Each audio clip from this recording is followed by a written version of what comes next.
Is that a Hello Kitty toy from your daughter's collection? Gunnery Sergeant Carlos Rodriguez stood blocking the path, his tattooed arms crossed over his chest like a wall of muscle, staring at the shocking pink Barrett 50 caliber rifle with utter disdain. The laughter of 30 Marine Force Recon members echoed across Camp Pendleton Range at 0700 hours on Saturday morning. Rachel Mitchell stood there, 28 years old in a simple gray t-shirt that had seen better days, old military pants still bearing dried mud stains. Her hands trembled slightly as she set the bright pink rifle down on the metal table, not trembling from fear, but the rhythmic shaking that Master Sergeant Jake Sullivan, standing nearby, recognized immediately. Combat tremor, the telltale sign of nerve damage. "Yo, Madison!" Lance Corporal Tyler Webb shouted, phone already raised and recording. "Barbie Sniper is here. Get this on live stream now." Corporal Madison Brooks, her blonde hair perfectly tied under her cap, sneered, "This one probably got lost from the yoga studio." Rachel said nothing. She just looked down the range toward the targets at 6,000 meters, where the Pacific fog hadn't fully cleared yet, then began assembling her rifle with slow, careful movements. But there was something in the way her trembling fingers moved, precise, certain, as if the tremor was part of a deadly dance. And in less than 20 minutes, the laughter would die completely. Every single voice would fall silent. The morning air at Camp Pendleton carried the sharp scent of gun oil and ocean salt, a combination that usually energized the Marines during their monthly qualification shoots. But today, the atmosphere crackled with something different, the electric charge of mockery about to meet reality. Rachel pulled her equipment from the trunk of her beat-up 2008 Honda Civic, each dent and scratch on the vehicle telling its own story of hard times. Hold up! Rodriguez stepped forward, his 6'4" frame casting a shadow over Rachel's 5'6" figure. The former MMA fighter's biceps, each the size of a normal person's thigh, flexed as he gestured dismissively at her rifle. "You seriously bringing that cotton candy piece of garbage to a Marine range? What's next, unicorn stickers?" The crowd erupted in fresh laughter. Madison Brooks, who'd earned the unofficial title of Marine Barbie, with her 50,000 Instagram followers, was already going live. "Okay, family," she spoke into her phone, her perfectly contoured face animated with cruel amusement. "You're about to witness what happens when civilians think they can play with the big boys. This woman just showed up with a pink, I kid you not, pink rifle to a Marine qualification." Staff Sergeant Derek Miller, the range's self-proclaimed weapons expert, pushed through the crowd. His eyes, trained by 15 years of handling military firearms, immediately caught something odd about the rifle's upper receiver. The pink paint wasn't just a coating. It was concealing complex modifications he'd never seen before. But before he could voice his observation, Tyler Webb's voice cut through. $20 says she drops it before she even gets to the firing line, Tyler announced, already collecting bills from eager Marines. "Look at those hands shaking like she's got Parkinson's." Rachel continued her methodical setup, her brown hair with its subtle golden highlights catching the morning sun as she bent over her equipment. Her tremor maintained its steady rhythm, exactly 4.7 seconds between pauses, though no one noticed this precision yet. She pulled out a pair of specialized shooting glasses from her bag, the kind with subtle augmented reality features that most people wouldn't recognize. If you're already feeling that familiar burn of indignation watching someone get bullied for being different, take a moment to hit that like button and subscribe. It genuinely helps these stories of hidden strength reach more people who need to see them. And if you want to support even more powerfully, the thanks button below is an amazing way to help me continue bringing you tales of underestimated warriors. Now, let's return to Rachel, who's about to deliver a shock that will change everything. "Listen up, sweetheart," Rodriguez continued, playing to his audience like a performer on stage. "I'll give you 2 minutes to pack up your Toys R Us special and get off our range. This is where real Marines train, not where Instagram influencers come to take selfies." Master Sergeant Jake Sullivan watched from his position near the ammunition station. Something about the woman's stance bothered him, not in a negative way, but in a familiar way that scratched at his memory. Afghanistan, 2012, a forward operating base under siege. He'd seen someone move like that before, someone who'd saved his unit with impossible shots through a sandstorm. Rachel's fingers found her dog tags hanging inside her shirt, the serial number worn and partially illegible from years of wear. She touched them briefly, a gesture so small most missed it, then looked directly at Rodriguez. Her voice, when it finally came, was soft, but carried an edge of steel.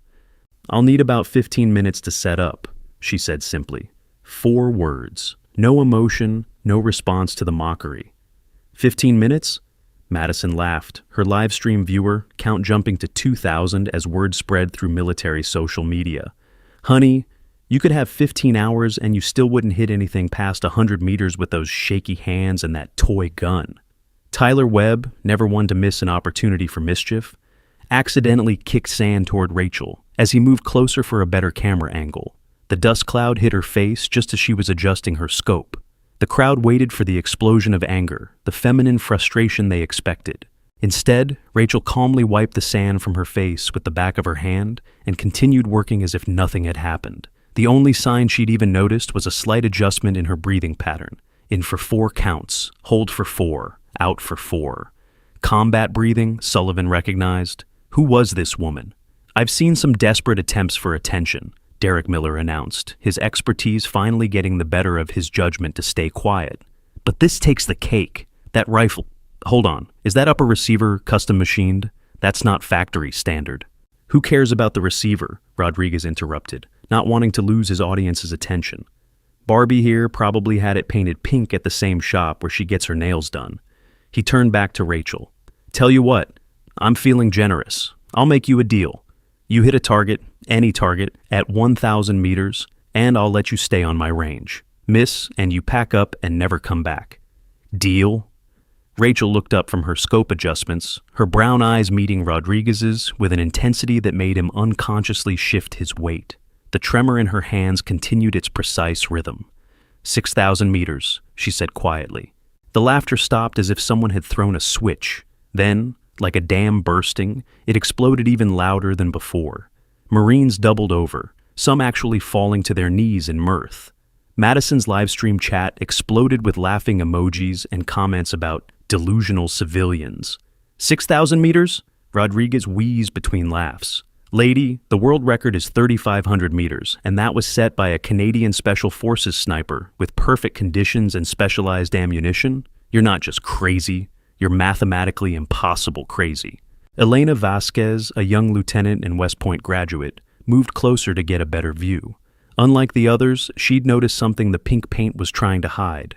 The rifle's barrel wasn't standard length, and there were additional mounting points that suggested integrated systems far beyond anything in the Marine inventory. "Actually," Derek Miller tried again, his technical mind refusing to let go of what he was seeing. "Those modifications on her rifle. I've never seen anything like that. The barrel harmonics alone would..." "Nobody cares about your nerd analysis, Miller," Tyler Webb interrupted, eager to maintain the mockery momentum. "Let's talk about the real bet here. Barbie thinks she can shoot 2.5 times farther than the best sniper in history. I say we make this interesting." The crowd pressed closer, phones recording every moment. Rachel continued her setup with mechanical precision, each movement economical and practiced despite the tremor. She pulled out a small notebook from her pocket, its pages filled with calculations and wind charts that looked more like advanced physics equations than standard ballistics tables. "Here's the deal," Rodriguez announced, his showman instincts fully engaged now. "You hit a target at 6,000 meters, which you won't, because it's impossible, and I'll tattoo Barbie on my forehead. You miss, which you will, and you record a video apology for disrespecting women in the military by coming here and wasting our time with your delusions. Deal?" The crowd went wild. Phones captured the moment from every angle as Rodriguez held out his massive hand for a shake. This was social media gold, a delusional civilian about to be humiliated by a Force Recon Marine. Rachel looked at the outstretched hand, then at the targets barely visible in the distance. The tremor in her hands paused for exactly half a second, something only Sullivan caught. She reached out and shook Rodriguez's hand, her grip surprisingly firm despite the shaking. "Deal," she said, her 5th word of the morning. Madison's viewer count hit 5,000. Oh my God, family, she actually shook on it. This woman just signed up for the most epic fail in military history. Carlos is going to destroy her. Place your bets in the chat. How far will her shot even go? As Rachel returned to her rifle, She pulled out a small metal case from her bag. Inside, barely visible, were specialized rounds that Derek Miller immediately recognized as experimental. The serial numbers on them started with DARPA EXP, Defense Advanced Research Projects Agency Experimental. His blood ran cold. "Sarge," he whispered urgently to Rodriguez, "those aren't civilian rounds. Those are—" "Not now, Miller," Rodriguez brushed him off, riding high on the crowd's energy. "Can't you see we're about to witness history? The shortest shot in long-range history." Rachel slowly put on her specialized glasses with augmented reality capability originally developed for F-35 pilots, integrating thermal sensors and real-time ballistic calculations. The anti-shake coating, borrowed from space program research, provided absolute image stability, even with hand tremors from nerve damage, technology worth millions now simplified for special operations. The glasses weren't obviously high-tech. They looked like regular shooting glasses to the casual observer, but Sullivan noticed the subtle way data flickered across the lenses, the way Rachel's eyes tracked information invisible to everyone else. 10 minutes, Rodriguez announced.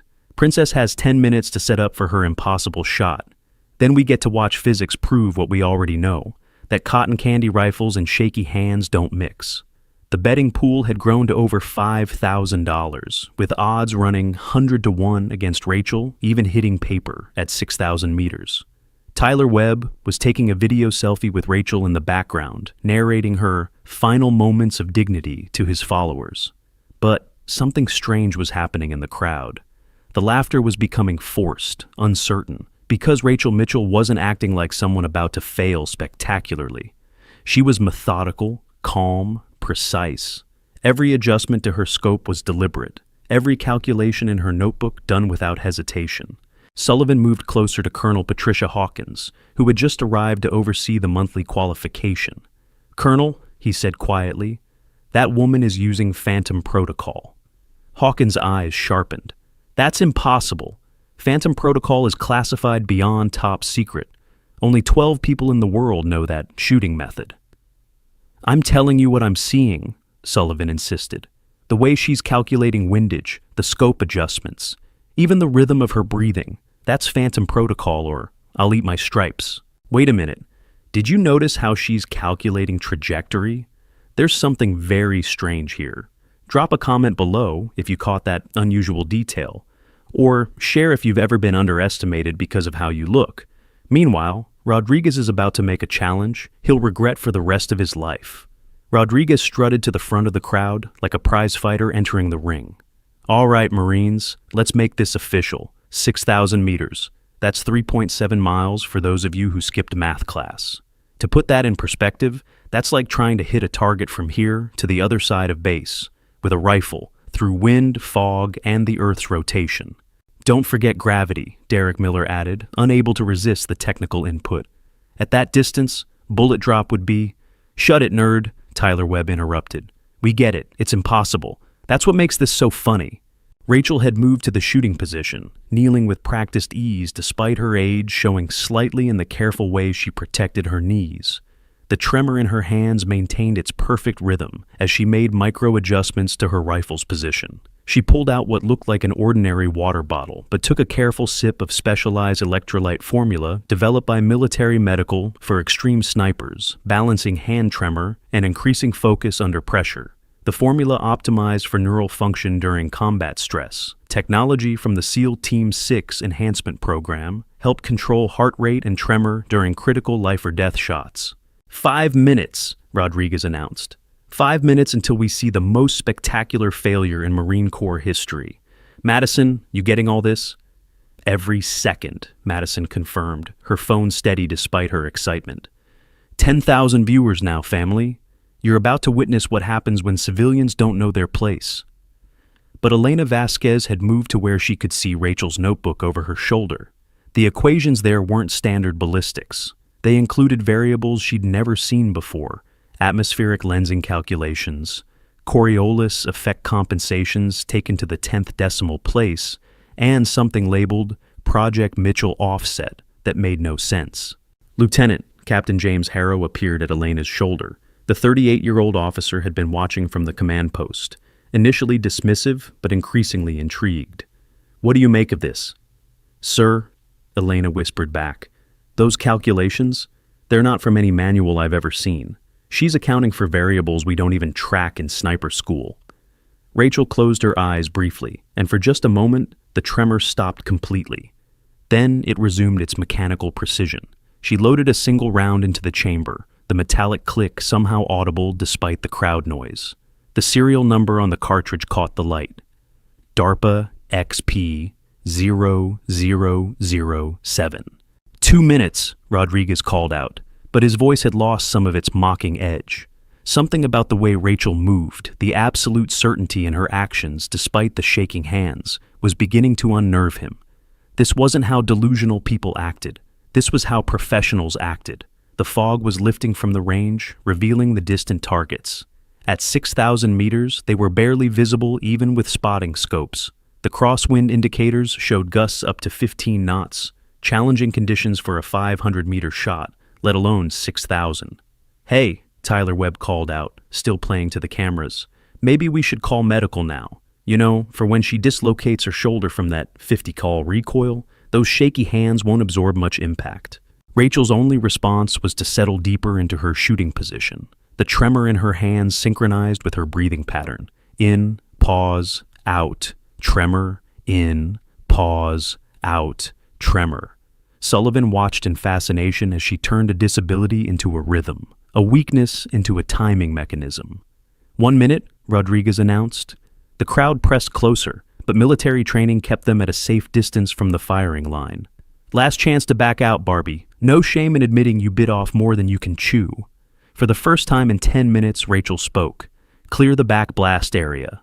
6 words now. Each one delivered with the kind of calm authority that made several Marines unconsciously step back before catching themselves. Rodriguez laughed, but it sounded forced. Back blast? Lady, that's a rifle, not a rocket launcher. You've been watching too many movies. But Sullivan was already moving people back. He'd heard that tone before, seen that kind of preparation. Whatever was about to happen, his instincts screamed it would be significant. Hawkins noticed his movement and followed suit, her command presence causing others to shift position without question. 30 seconds, Rodriguez called out, his showman's instincts warring with a growing unease. The woman hadn't responded to any mockery, hadn't shown any emotion, despite the public humiliation. She just prepared with the methodical precision of someone who'd done this 1,000 times before. Rachel made one final adjustment to her scope, the movement so small only Derek Miller caught it. His technical mind raced. She'd just compensated for thermal layering in the atmosphere, something that only mattered for extreme distance shots. No civilian should even know about thermal layering, let alone how to calculate for it. 10 seconds, Rodriguez announced. The crowd fell silent despite themselves. Even Madison lowered her phone slightly, caught up in the moment. Rachel's breathing slowed. The tremor in her hands continued its perfect rhythm. She found the natural pause between tremors, that half-second window that came every 4.7 seconds.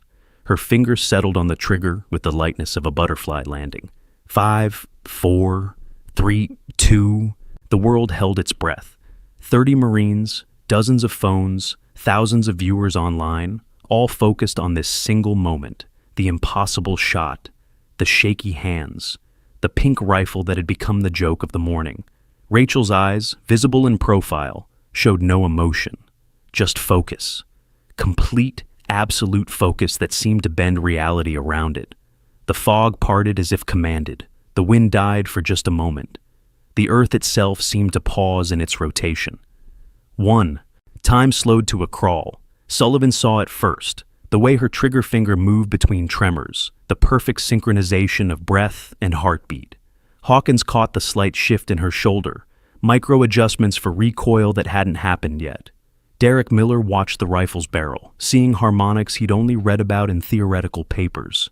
The trigger broke. The sound that followed wasn't the sharp crack of a normal .50 caliber discharge. It was deeper, more complex, as if the rifle was singing rather than shooting. The muzzle blast was visible in the humid morning air, a perfect cone of compressed atmosphere expanding outward. But it was what happened next that defied explanation. The rifle barely moved. No brutal recoil slamming into Rachel's shoulder. No violent buck that should have sent a small woman with tremoring hands flying backward. The pink rifle absorbed the energy like it was nothing, dampening systems working in perfect harmony. Rodriguez's mouth fell open. "What the f—" "Trajectory tracking," Derek Miller whispered in awe, his eyes following the vapor trail that shouldn't exist. "That's impossible. You can't track a bullet at that distance. But there it is, clear as day. 8.7 seconds. That's how long a bullet takes to travel 6,000 meters, accounting for deceleration. 8.7 seconds of absolute silence as 30 Marines watched the impossible unfold. Even Madison's livestream chat had gone quiet, 10,000 viewers holding their collective breath. Rachel remained perfectly still in her shooting position, the tremor in her hands the only movement. She didn't need to look through the scope to know what would happen. She'd made this shot before, in conditions far worse than a foggy California morning. Through the spotting scopes, they saw it. The steel target at 6,000 meters, a piece of armor plating that would stop conventional rounds even at close range, suddenly sprouted a hole dead center. But that wasn't the truly impossible part. "Holy mother of—" Sullivan breathed. The bullet had continued through the first plate, and the second, and the third. By the time it stopped, it had punched through 5 separate steel plates, each one rated to stop 50 caliber rounds. The kind of penetration that shouldn't be possible with any conventional ammunition. The range fell into absolute silence. Not the expectant quiet of anticipation, but the stunned silence of people whose worldview had just been shattered. The pink rifle that had been a joke 60 seconds ago had just performed a feat of ballistics that rewrote physics textbooks. Rachel slowly stood up, her movements careful and controlled. The tremor in her hands continued its rhythm as she engaged the rifle's safety. She still hadn't looked at the crowd, hadn't acknowledged the impossible shot she'd just made. "That's—" Rodriguez's voice cracked. He cleared his throat and tried again. "That's not possible. The physics don't work. The math doesn't add up. 6,000 meters through 5 plates? That's not possible." It was Tyler Webb who broke first. His phone slipped from nerveless fingers, clattering on the concrete. The sound seemed to release everyone from their paralysis. Phones lifted, fingers frantically typing, videos being shared with captions that no one would believe. Here's the moment where everything changes. If this is giving you chills, share this video with someone who needs to see that true strength comes in unexpected packages. Because the revelation coming up will flip everything you thought you knew. But the real shock was yet to come. As Rachel bent to pick up her expelled brass casing, evidence of the shot for those who doubt the video evidence, her gray t-shirt shifted. The movement was small, just enough to reveal something on her back through the thin fabric. Sullivan saw it first. His sharp intake of breath was audible in the silence. "No, that's not— it can't be." The shirt settled back into place, but he'd seen enough. A tattoo, partially visible through the fabric. Not just any tattoo, a specific design that had been burned into his memory during classified briefings about operations that officially never happened. "Colonel Hawkins," he said urgently, his voice carrying despite the whisper. "She's got the mark, Phantom 7. Hawkins' face went white. "That's impossible. Phantom 7 died in Kandahar 5 years ago. The whole unit was wiped out. I read the after-action report myself." "Then explain what we just saw," Sullivan countered. "That shooting protocol, those calculations, and now the tattoo. Colonel, we're looking at a ghost." The crowd was starting to recover from their shock, voices rising in confused discussion. Madison's livestream had exploded, 20,000 viewers and climbing, the chat scrolling too fast to read. But she'd lowered her phone, the reality of what she'd witnessed overwhelming her social media instincts. Rodriguez stood frozen in place, his massive frame somehow looking smaller. The bet, the tattoo, the public humiliation he'd orchestrated. It all seemed insignificant compared to the impossibility of what had just happened. His Marines were looking at him, waiting for leadership, for explanation, for anything that made sense. But it was Derek Miller who moved first. His technical mind had been racing since the shot, putting together pieces that the others had missed. The modified rifle, the experimental ammunition, the shooting protocol that shouldn't exist outside of classified facilities. He walked slowly toward Rachel, his hands carefully visible and non-threatening. "Ma'am," he said respectfully, all mockery gone from his voice. "That upper receiver modification, It's not just custom work, it's Project Lightning Glass, isn't it? The electromagnetic rail assist that DARPA said couldn't be miniaturized? Rachel looked at him for the first time, her brown eyes assessing. The tremor in her hands never stopped, but something in her posture shifted. Defensive to neutral, she was listening. The ammunition, Derek continued, his excitement overcoming his caution. DARPA Experimental Series 7. Tungsten carbide penetrators with a classified propellant that burns twice as long as conventional powder.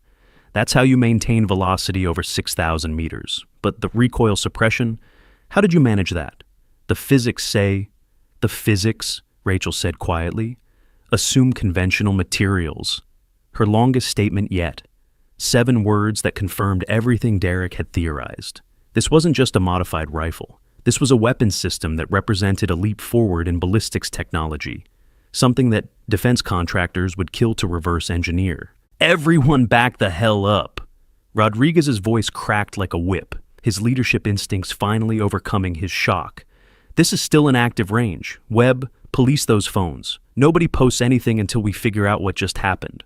Miller, secure that brass casing as evidence. But it was too late for containment. The videos were already spreading across military social media. Marine Force recon humiliated by civilian woman. Pink rifle shoots impossible distance. 6,000-meter shot, real or fake. Captain Harrow stepped forward, his authority adding weight to Rodriguez's orders. You heard the gunnery sergeant. This range is now restricted. Lieutenant Vasquez, contact base security. We need a perimeter established. The Marines moved with trained efficiency, but their eyes kept drifting back to Rachel. She stood quietly by her rifle, making no move to pack up or leave. The tremor in her hands was more visible now that she wasn't shooting, a constant reminder of some past trauma. Sullivan approached Hawkins, speaking low enough that only she could hear. Colonel, if she's really Phantom 7, if she's really who I think she is, then we've got bigger problems than a lost bet. Explain, Hawkins ordered, though her expression suggested she already suspected the answer. Phantom 7 wasn't just killed in action. They were betrayed, sold out by someone high up in the command structure. If one of them survived, if she's been out there for 5 years with that kind of tech and those kinds of skills, then someone's going to come looking for her, Hawkins finished, and they won't care about jurisdiction or civilian casualties. As if summoned by her words, a distant sound became audible. Helicopters. Not the steady thrum of military transport birds, but the distinctive rotor signature of modified aircraft, the kind that didn't appear on flight plans or radar screens. Rachel's head snapped up, her eyes scanning the horizon. For the first time all morning, she showed emotion. Her jaw tightened, her hands clenched despite the tremor. She knew that sound, knew what it meant. Everyone inside the range building, she said sharply, authority ringing in every word. Now. The Marines hesitated, looking to their chain of command, but Sullivan was already moving, his combat instincts triggered by the urgency in her voice. You heard her? Move! This is not a drill! Since when do we take orders from civilians? Tyler Webb protested, but his voice lacked conviction. The approaching helicopters were getting louder, and their flight pattern was all wrong. Too low, too fast, too direct.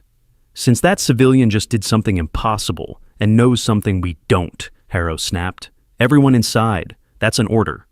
The orderly movement became a rapid tactical withdrawal. Marines grabbed equipment and weapons, moving with practiced efficiency toward the reinforced range building. But Rodriguez remained frozen, staring at Rachel.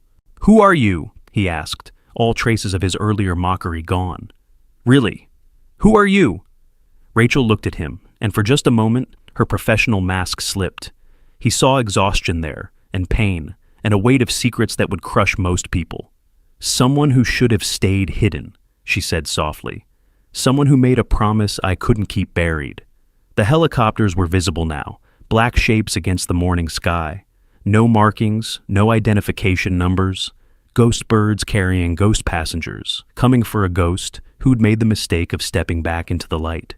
The range building's reinforced walls suddenly felt too thin as the helicopter rotors grew louder. Rachel Mitchell moved with purpose now, the tremor in her hands not slowing her efficiency, as she quickly field-stripped her pink rifle and packed it into a custom case that had been hidden in her Honda Civic's modified compartment. Everybody away from the windows, Sullivan barked, his Afghanistan instincts in full gear. Those aren't standard military birds. Madison, kill that live stream now. Madison Brooks fumbled with her phone, her perfectly manicured fingers shaking as she ended the broadcast. But 25,000 viewers had already seen everything, and the chat was exploding with theories about black helicopters and government conspiracies. Rachel pulled the encrypted satellite phone from her bag, a device that looked decades old, but hummed with hidden technology. She dialed a 20-digit number from memory, her fingers steady despite the tremor during the precise moments between shakes. "Phoenix, this is Pink Death," she said quietly, using a call sign that made Hawkins and Sullivan exchange shocked looks. "They found me. Camp Pendleton, Range 7. How many? 3 birds, probably full teams." She paused, listening. "No, I'm not running again. Not this time." Rodriguez had recovered enough to start thinking tactically. "How many shooters are we looking at?" Rachel ended her call and looked at him directly. "Each helicopter carries 8 operators. Figure 24 total, minus the flight crews. They're not here to arrest me. They're here to clean up a mess." "What mess?" Captain Harrow demanded. "Me," Rachel said simply. "And now, unfortunately, all of you." Derek Miller's analytical mind was racing. "Wait, if you're really Phantom 7, if you really survived Kandahar, then the official story is a lie," Rachel cut him off. "My entire unit was betrayed by our CIA handler, sold out to insurgents for money and political gain. I was the only one who made it out, and only because Robert Mitchell—" her voice caught slightly. "Because a good man jury-rigged an experimental weapons system to buy me time." The helicopters were circling now, standard containment pattern, no loudspeakers demanding surrender, no identification of authority. That told Sullivan everything he needed to know about their intentions. "Range 7 has an underground tunnel system," Elena Vasquez said suddenly. Everyone turned to look at her. "What?" "I studied the base schematics when I was assigned here. Cold War-era bunkers connected by maintenance tunnels. If we can reach the north access point—" "They'll have thought of that," Rachel interrupted. "These aren't amateurs. They're Shadow Division, CIA's deniable ops unit. They'll have every exit covered." "So, what do we do?" Tyler Webb asked, all his earlier bravado gone. "We can't just sit here and wait for them to—" The lights cut out. Emergency lighting kicked in a second later, bathing everything in red. The sudden shift from morning brightness to crimson twilight was disorienting, exactly as intended. "EMP pulse," Derek said. "Localized to this building. They're isolating us from base communications." Rachel moved in the red light like she was born to it. She pulled what looked like an ordinary first aid kit from her gear, but inside were items that definitely didn't come from any medical supplier. She quickly assembled something that looked like a small radio, but hummed with an energy that made nearby hair stand on end. "Colonel Hawkins," she said formally. "In about 60 seconds, men in black tactical gear are going to breach this building. They'll have no identification, no warrant, no legal authority. But they'll have orders to eliminate everyone here to protect a secret that's already spreading across the internet. You need to make a command decision." Hawkins straightened. "Marines don't abandon civilians to be murdered by rogue intelligence operatives. Even civilians who lied about who they were?" "You never lied," Sullivan interjected. "We just made assumptions. You showed up with a rifle to shoot. Everything else was our prejudice." The first breach charge detonated on the north door. Marines reacted instinctively, taking defensive positions with whatever weapons they had. Most had only their sidearms, having secured their rifles in the arms room. But 30 Force Recon Marines, even lightly armed, were not to be taken lightly. Rachel pulled out the specialized ammunition from her case, but these rounds looked different from the ones she'd used for the distance shot. These had red tips and warning labels in languages that didn't exist in any public database. "Rodriguez!" she called out. "You still wondering who I am? This really isn't the time for—" "Staff Sergeant Rachel Mitchell, Phantom Team 7, she said formally, her voice cutting through the chaos. 127 confirmed kills in Iraq, Afghanistan, and operations you'll never hear about. Youngest operator ever inducted into the program, specialist in impossible shots and deniable operations. The main door exploded inward. What happened next would be debated in classified after-action reports for years. 30 Marines with sidearms and tactical knowledge faced off against 24 Shadow Division operators with superior equipment and the element of surprise. But the Shadow Division hadn't counted on Rachel Mitchell. She moved through the red-lit space like a force of nature, her pink rifle reassembled in seconds. The tremor in her hands vanished during the critical moments of each shot, that 4.7-second rhythm becoming a deadly metronome. The experimental rounds she fired didn't just penetrate body armor. They disrupted electronic systems, shorted out night vision, and created localized electromagnetic pulses that turned sophisticated gear into dead weight. Rodriguez found himself fighting alongside the woman he'd mocked and discovered that everything about her had been deceptive. Her small stature let her move through spaces he couldn't fit. Her apparent weakness had hidden a lethality that took his breath away. And that pink rifle he'd laughed at? In her hands, it was death incarnate. "Northwest corner, 2 shooters," Rachel called out, her voice calm despite the chaos. Her next 2 shots dropped both targets before Rodriguez could even turn his head. Madison Brooks, pressed against a wall with her phone still clutched uselessly in her hand, watched Rachel work with a mixture of terror and awe. This wasn't the trembling woman she'd live-streamed. This was a predator, moving with purpose and precision through the tactical nightmare. "Reloading," Rachel announced, and Sullivan automatically moved to cover her sector. They'd never trained together, but the language of combat was universal among professionals. Tyler Webb had found a rifle somewhere and was laying down suppressing fire with more enthusiasm than accuracy. But even his spray and pray technique was helping, forcing Shadow Division operators to move more cautiously. "Flash bang," Derek Miller warned, recognizing the distinctive sound of a pin being pulled. Rachel's response was instantaneous. One of her special rounds intercepted the grenade mid-flight, the collision causing both to detonate harmlessly in the air. "How?" Derek breathed. "Practice," Rachel replied, already tracking new targets. The battle raged for 6 minutes that felt like hours. Shadow Division had expected to sweep in, eliminate witnesses, and extract without significant resistance. They hadn't expected Force Recon Marines defending their ground. They definitely hadn't expected Rachel Mitchell. When the smoke cleared, literally and figuratively, 14 Shadow Division operators were down. The rest had retreated to their helicopters, their mission parameters blown beyond recovery. On the Marine side, several were wounded but none critically. Rachel's covering fire and impossible shots had kept them alive. "Medic," Harrow called out, immediately shifting to casualty management. Marines moved with trained efficiency, treating wounded and securing the building. Rachel slumped against a wall, the adrenaline fading. The tremor in her hands was worse now, the nerve damage aggravated by the intense action. She looked at her pink rifle with something like sadness. 7 rounds left, she said quietly. Rob would be proud. His ammunition design worked perfectly. "Rob?" Elena asked, moving to check Rachel for injuries. "Robert Mitchell, my teammate. Rachel's voice caught. "He designed the rifle system. The pink color was his idea of a joke. Said if I was going to be the only woman in Phantom, I might as well own it. He was working on revolutionary ballistics when we were betrayed. Died getting me the prototype." Sullivan approached with a field medical kit. "May I?" he asked, gesturing to her hands. Rachel nodded, and he began wrapping them with practiced care. "Nerve damage from torture?" 72 hours, Rachel confirmed. "They wanted the location of Rob's research. I never gave it up. CIA decided I was a liability after I refused to terminate civilians in Kandahar. The betrayal was their way of cleaning house." "Bishop," Hawkins said. It wasn't a question. Rachel's head snapped up. "You know about Bishop?" "Handler Marcus Bishop. Disappeared 5 years ago after several operations went sideways. Suspected of selling operational intelligence. We could never prove it." "I can prove it," Rachel said grimly. "I have everything. Documents, recordings, financial transfers.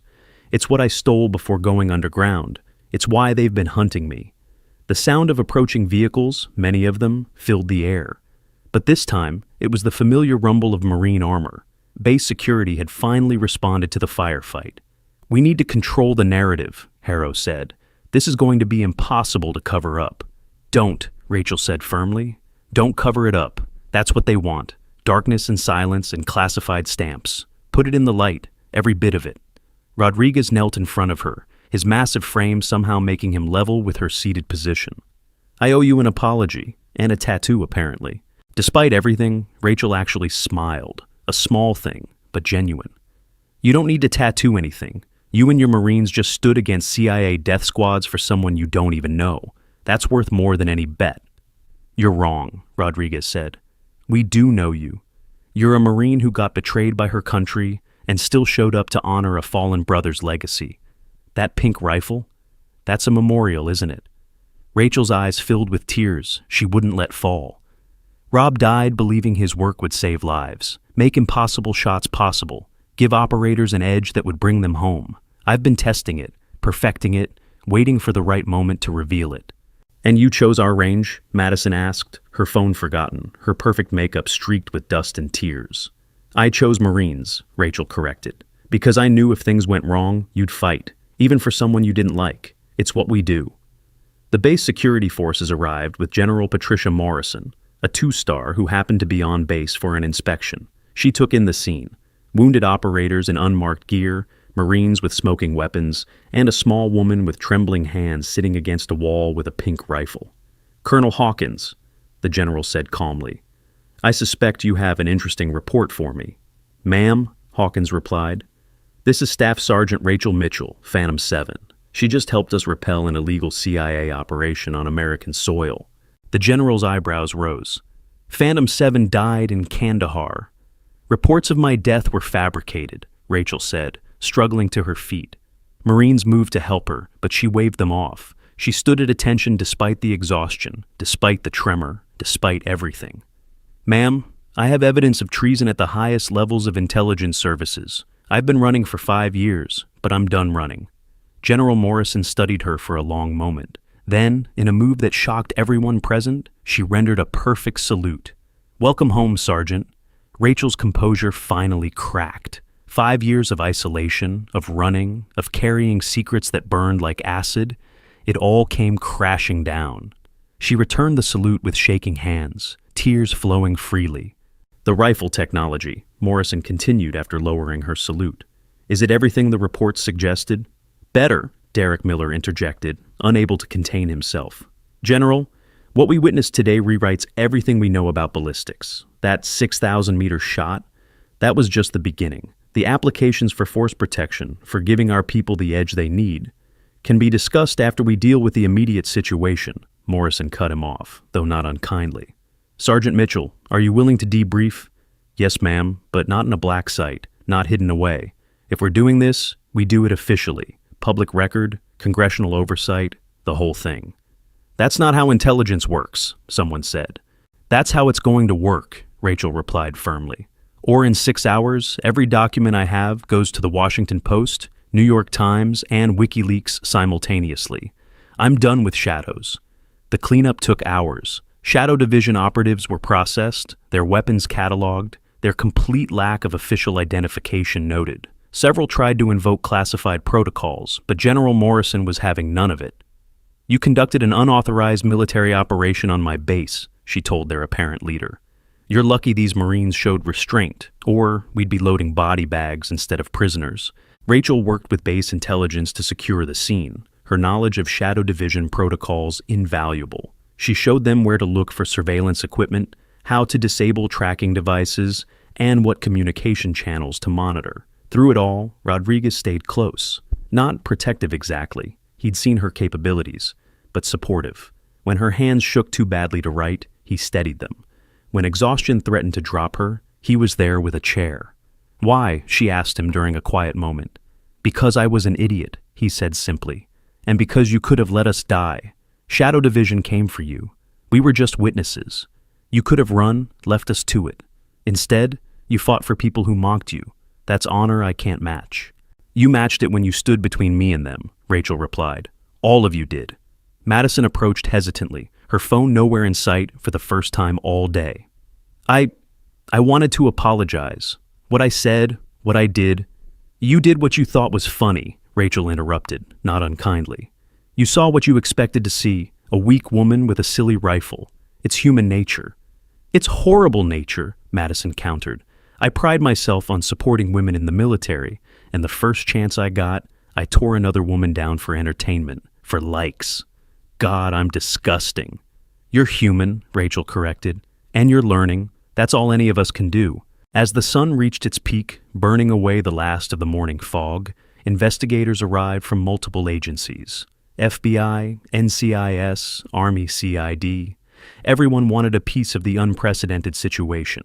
But General Morrison ran interference, ensuring Rachel wasn't whisked away to some interrogation room. "She's a Marine who defended Marines on Marine territory," Morrison stated flatly. "She stays under Marine protection until I'm satisfied proper procedures are being followed." The pink rifle had been secured as evidence, but Rachel was allowed to say goodbye to it. She ran her trembling fingers along the barrel one last time, whispered something too quiet for anyone to hear, and then nodded to the evidence technicians. "We'll need you to replicate the technology," someone in a suit said. "I'll consider it," Rachel replied. "After Bishop is in custody and my unit's honor is restored. That could take years. Then you'd better get started."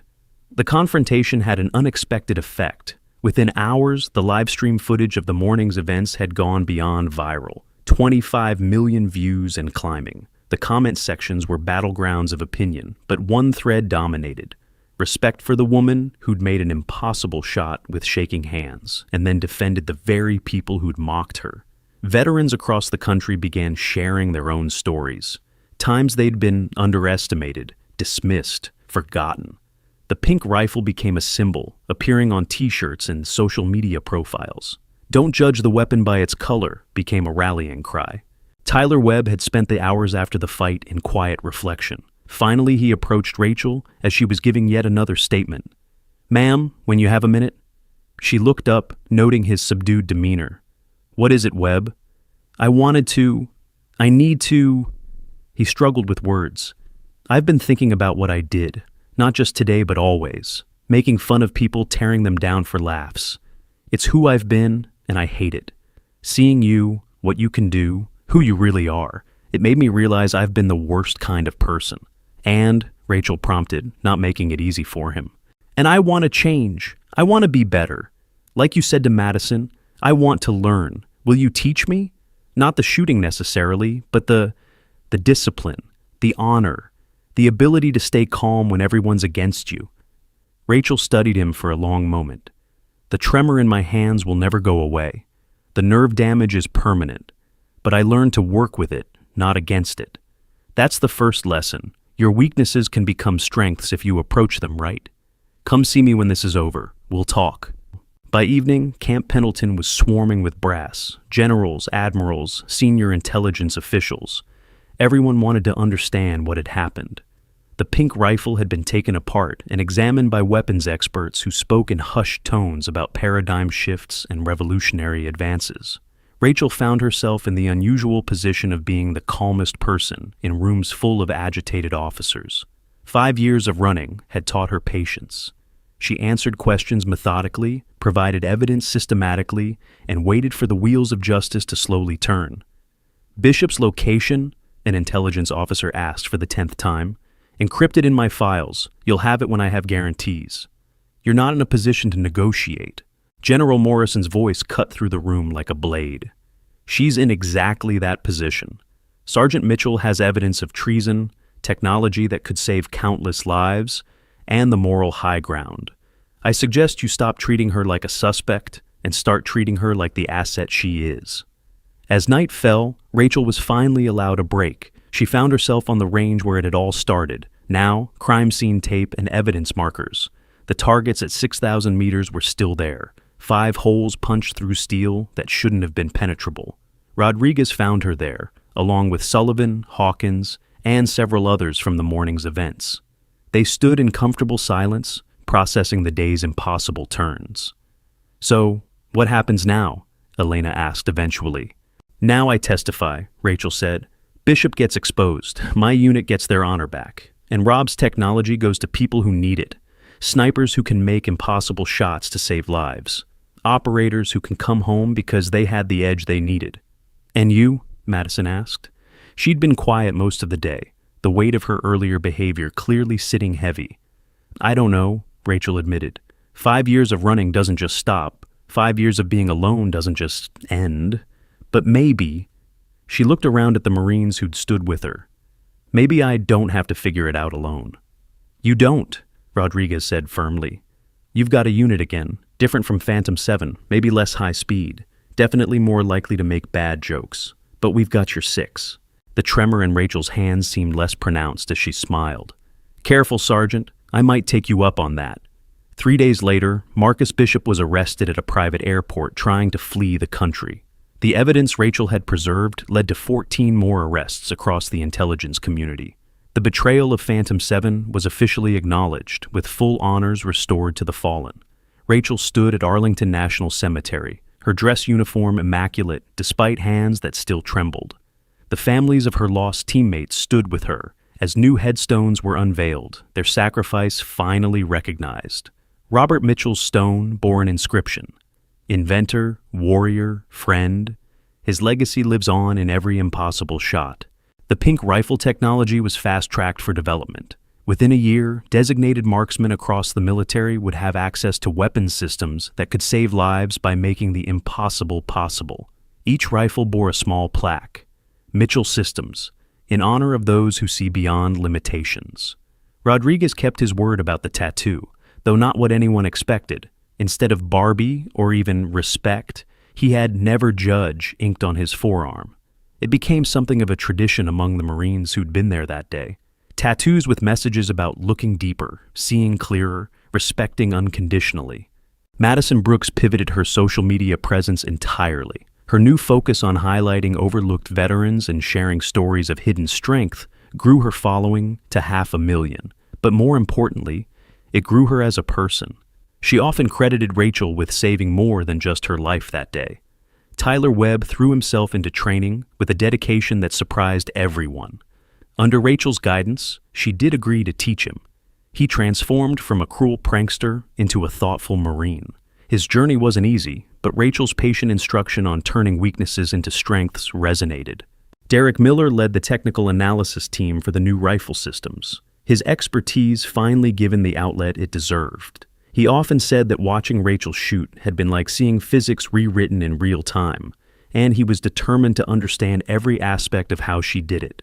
Sullivan and Hawkins co-authored the after-action report that became required reading at military academies. The lessons learned about assumptions, prejudice, and the danger of judging by appearances were considered as valuable as the tactical analysis. Elena Vasquez spearheaded a program to identify and support female veterans with specialized skills who'd been overlooked or underutilized. The Pink Rifle Initiative helped dozens of women find new purpose and recognition for their service.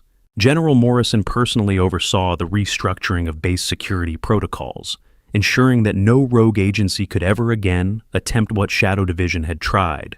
She also established a whistleblower protection program, specifically for special operators who'd been burned by their handlers. But perhaps the most significant change was in Rachel herself, the woman who'd arrived at Camp Pendleton alone and trembling, left with a community. The isolation that had defined 5 years of her life was replaced by connection, purpose, and hope. 6 months after the incident, she returned to Camp Pendleton for a special ceremony. The Marine Corps was officially inducting her as an instructor for their advanced marksmanship program. She stood before a formation of Marines, her hands still trembling, but her voice strong. "You're going to hear a lot about the 6,000-meter shot," she began, "about the pink rifle and the impossible physics. But that's not what matters. What matters is that 30 Marines who didn't know me, who had every reason to walk away, stood their ground when it counted. They saw past their assumptions and found their honor. That's the real lesson from that day." She paused, looking at faces both familiar and new. Rodriguez stood at attention in the front row, his "Never Judge" tattoo visible below his sleeve. Madison was there as a civilian guest, recording not for social media, but for history. Tyler Webb, his bearing transformed by months of dedicated training, watched with the intensity of a true student. "I'm going to teach you to shoot," Rachel continued, "to make impossible shots possible. But more than that, I'm going to teach you to see, to look past the surface, past your prejudices, past what you think you know. Because the most dangerous person on any battlefield isn't the one who looks dangerous. It's the one you underestimated." As the ceremony concluded and the formation dispersed, a young female Marine approached hesitantly. She had the same nervous energy Rachel recognized from her own early days in service. "Ma'am," the Marine said, "I have nerve damage from an IED. Docs say I'll never shoot competitively again. But I heard about you, about how you turned your tremor into an advantage. Would you teach me? Rachel smiled, the expression transforming her face. What's your name, Marine? Lance Corporal Sarah Chen, ma'am. Well, Chen, first lesson starts tomorrow. 0600. Bring your rifle and an open mind. We're going to rewrite what's possible. As the sun set over Camp Pendleton, painting the sky in shades of pink that reminded everyone of that infamous rifle, Rachel Mitchell stood surrounded by the community she'd found in the most unlikely place. The tremor in her hands continued its rhythm. 4.7 seconds. Pause. 4.7 seconds. Pause. But now she knew it wasn't a weakness to hide. It was a metronome of survival, a reminder of strength found in the most broken places. The pink rifle itself sat in a place of honor in the base museum. Its bright color, a permanent reminder that strength comes in unexpected packages. Visitors often asked why such a garish weapon was displayed so prominently. The docents would smile and begin the story. Let me tell you about the day assumptions died at Camp Pendleton. But the real legacy wasn't in museums or training programs, or even in the revolutionary technology that would save countless lives. It was in the transformed thinking of every person who'd witnessed that day. In Rodriguez's humility, Madison's growth, Tyler's redemption, in the respect earned not through perfection, but through perseverance. 5 years later, at a reunion of those who'd been there, General Morrison, now retired, raised a toast. The room was full of people whose lives had been changed by a single morning's events. Rachel stood among them, her hands still trembling, her spirit unbroken.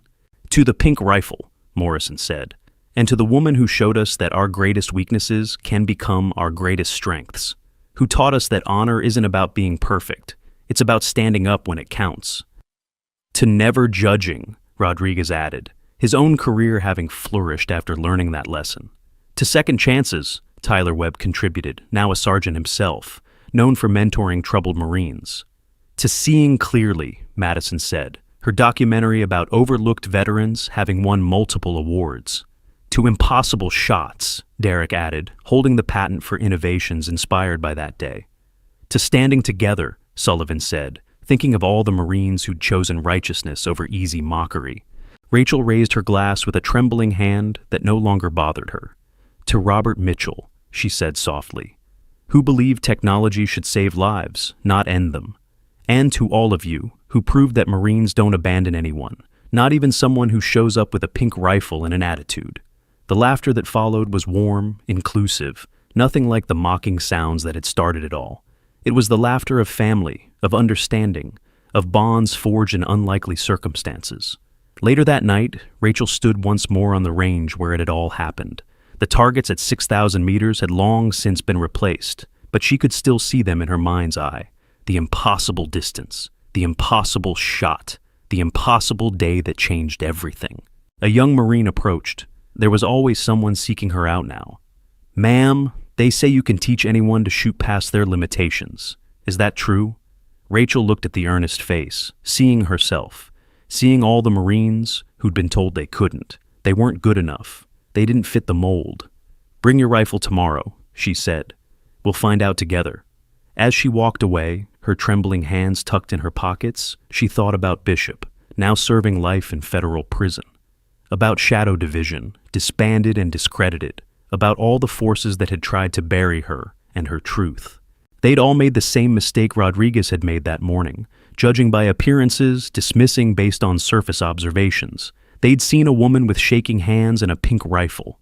They'd missed the warrior underneath. The tremor continued its rhythm. 4.7 seconds, pause. 4.7 seconds, pause. Once a curse, now a blessing.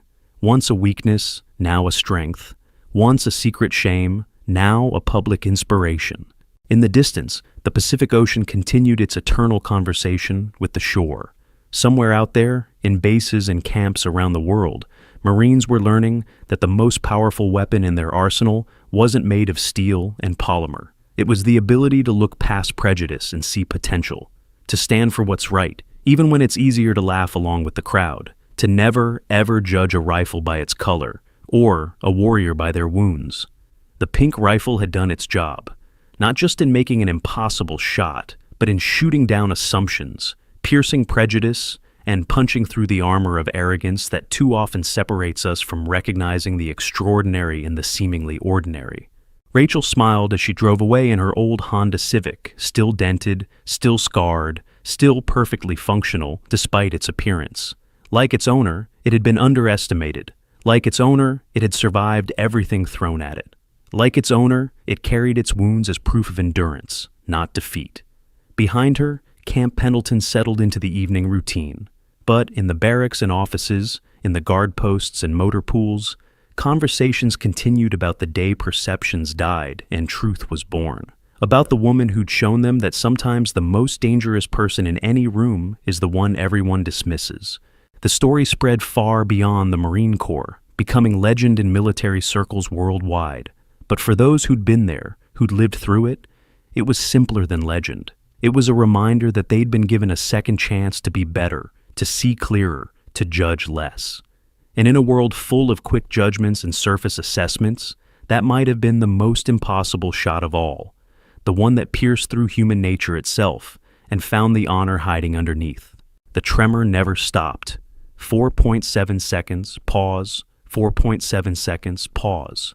A rhythm of resilience, a metronome of hope, a reminder that our greatest weaknesses might just be our most powerful strengths, if we have the courage to face them, accept them, and transform them into something extraordinary. Just like a pink rifle that could shoot 6,000 meters. Just like a woman who refused to let betrayal define her. Just like Marines who chose honor over mockery when it mattered most. Some shots echo forever, not in sound, but in the lives they change, the assumptions they shatter, and the truths they reveal. Rachel Mitchell's shot that morning at Camp Pendleton was one of those. A pink bullet of reality that pierced through 6,000 meters of prejudice and hit the target of human potential dead center. And the world, for all its flaws and quick judgments, was a little better for it. The pink rifle rests in its museum case, a bright reminder in a world of military drab. The display case itself is unremarkable, standard bulletproof glass with climate control to preserve the historic weapon. But the rifle inside draws every eye that passes. Its shocking pink polymer furniture gleams under the carefully positioned lights, a splash of color that seems almost rebellious among the olive drab and gunmetal gray of the surrounding exhibits. Children point and giggle at its color, pressing their noses against the glass. "Look, Mommy, a princess gun!" a little girl exclaims, her eyes bright with delight. Parents hurry them along, some chuckling at what they assume is a mistake or a joke exhibit. Tour groups pause, confused, wondering if this is some kind of artistic statement or political commentary gone wrong. Adults smirk at its appearance, making the same jokes that Rodriguez and his Marines made that fateful morning. "Bet that's for shooting unicorns?" they whisper to each other. "Someone's daughter must have gotten into the armory with her nail polish." They take selfies with exaggerated expressions of mock horror or amusement, already composing captions about toxic masculinity or military waste for their social media posts. The museum docents have learned to spot the different types of visitors. There are the dismissive ones who barely glance at the placard, the curious ones who read halfway through before losing interest, the skeptical ones who assume the whole story is propaganda or urban legend. But then there are the others, the ones who stop mid-stride when they spot the pink rifle, their whole body going still, the ones whose eyes widen with recognition, who approach the case with something approaching reverence. Veterans mostly, but not all. Some are young Marines who've heard the story passed down like oral tradition. Others are older, bearing the weight of their own underestimations and redemptions. They see something else entirely in that garish pink coating. They see camouflage of a different sort, the kind that hides capability behind appearance, that uses prejudice as a tactical advantage. They see the morning everything changed, when the comfortable assumptions of 30 Force Recon Marines shattered like glass under the impact of truth. They see Rodriguez's massive frame frozen in shock, his mockery dying in his throat. They see Madison's livestream transforming from cruel entertainment to witness testimony. They see Tyler Webb learning in real time that his actions had consequences, that his pranks weren't harmless fun, but weapons of their own kind. When laughter turned to respect, not the grudging respect of the defeated, but the genuine respect of those who've witnessed something extraordinary. when mockery became protection, 30 Marines forming a defensive line around a woman they had tried to drive away just minutes before, when prejudice transformed into partnership, and a shared battlefield erased every preconception that had seemed so important in the morning light. They see a woman with trembling hands and an impossible rifle showing them all what courage really looks like. Not the absence of fear or weakness, but the decision to act despite them. The determination to honor a fallen friend even when it meant stepping back into the crosshairs of those who'd betrayed her. Some visitors leave flowers at the base of the display. Others stand in silent salute. A few have been known to break down in tears, overwhelmed by their own memories of being dismissed, overlooked, underestimated. The pink rifle has become a pilgrimage site of sorts for those who have had to prove themselves against impossible odds. 4.7 seconds, pause. 4.7 seconds, pause, the rhythm of redemption, the cadence of courage, the tempo of transformation, the beat goes on.